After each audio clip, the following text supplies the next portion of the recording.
आप सभी को नमस्कार। मैं घनश्याम सैनी, सहायक आचार्य समाजशास्त्र, ऑनलाइन यूट्यूब वीडियो सीरीज में आज हम बात करते हैं बीए पाठ द्वितीय वर्ष ग्रामीण समाजशास्त्र प्रश्न पत्र के टॉपिक कृषक समाज की बात। कृषक समाज की अवधारणा सबसे पहले रॉबर्ट रेडफील्ड ने विकसित की। वे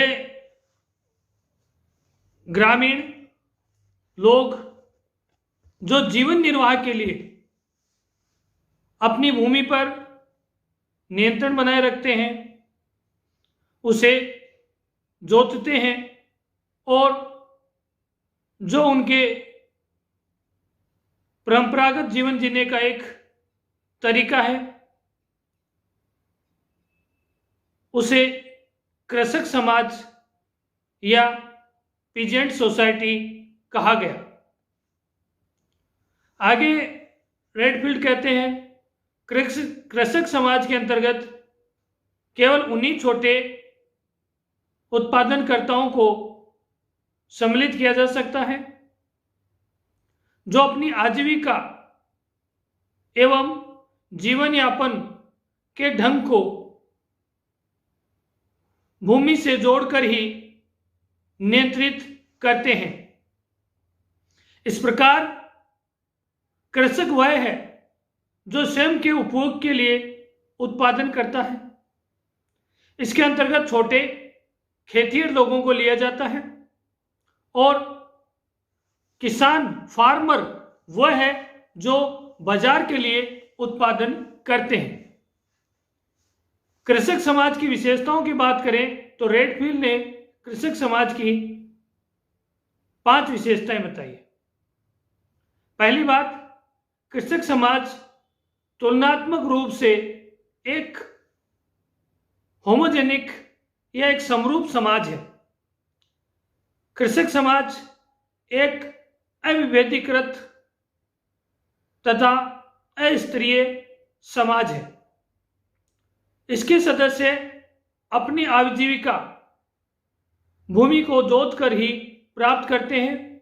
कृषक समाज यद्यपि नगरों से अनेक क्षेत्रों में प्रभावित होता है, परंतु फिर भी वह नगरों के कुलीन वर्ग से अलग होता है। आर्थिक आधार पर कृषक समाज अन्य समाजों से भिन्नता लिए हुए होता है। आंद्रे मेहता कहता है कि कृषक समाज की भारत में 3 प्रकार की विशेषताएं पाई जाती हैं। पहली, कृषक भूमि से जुड़ा हुआ होता है, अर्थात भूमि ही उसके श्रम का प्रमुख आधार होती है। संपूर्ण समाज में कृषक की निम्न स्थिति होती है। कृषक एक ऐसा व्यक्ति है जिसे साधारणतया एक श्रमिक के समान ही समझा जाता है।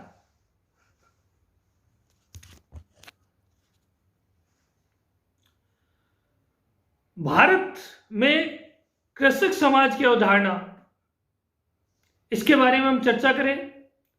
कृषक समाज के संदर्भ में उपरोक्त आधार पर रॉबर्ट रेडफील्ड ने आंद्रे मेहता के विचारों में थोड़ा अंतर भारतीय समाज की अवधारणाओं को भी लेकर भी है। रॉबर्ट रेडफील्ड ने टेपोजलान गांव में कृषि समाज की जो अवधारणा विकसित की थी, आंद्रे मेहता ने उस पर निम्न आक्षेप लगाए हैं। रेडफील्ड कृषक समाज को समरूप समाज मानता है। भारत के संदर्भ में इसे उचित नहीं माना जा सकता, क्योंकि यहां एक ही गांव में विभिन्न धर्मों के, विभिन्न जातियों के, विभिन्न समुदायों के लोग एक साथ निवास करते हैं। रेडफील्ड के अनुसार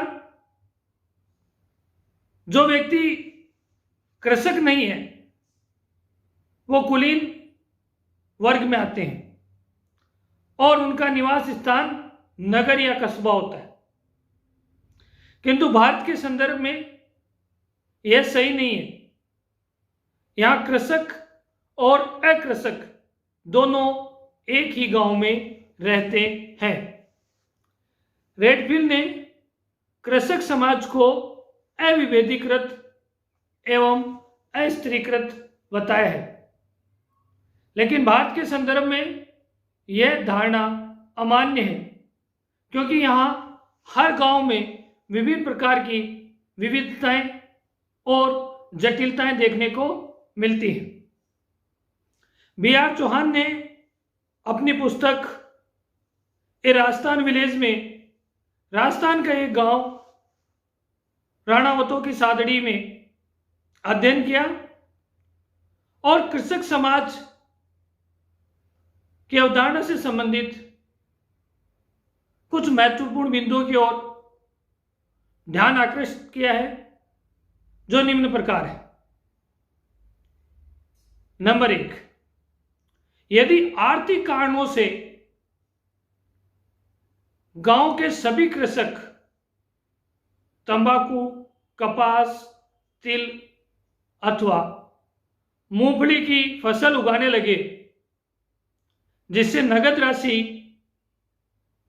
प्राप्त करने में सहायता मिले, तो ऐसी स्थिति में कृषक और किसान का अंतर समाप्त हो जाता है। जैसा कि रेडफील्ड ने कृषक समाज के 2 वर्ग बताए, कृषक और अभिजात्य वर्ग, परंतु गांव में रहने वाले कुछ अन्य लोग, जैसे मिट्टी के बर्तन बनाने वाले, लकड़ी का काम करने वाले, लोहे का कार्य करने वाले आदि के संबंध में कोई विचार नहीं किया गया, जबकि ये लोग न तो कृषक वर्ग में हैं और न अभिजात्य वर्ग में। रेडफील्ड द्वारा कृषक समाज संबंधी अवधारणा आर्थिक विभाजन तो स्पष्ट करती है, किंतु सामाजिक, धार्मिक और सांस्कृतिक संरचना में कोई बड़ा परिवर्तन नहीं दिया गया है। सारांश में यह कहा जा सकता है कि कृषक समाज के संदर्भ में विदेशी विद्वानों द्वारा दिए गए विचार भारत की ग्रामीण संरचना के संदर्भ में उचित नहीं जान पड़ते हैं, क्योंकि भारतीय ग्रामीण परिस्थितियां विदेशों की तुलना में भिन्नता लिए हुए हैं। धन्यवाद।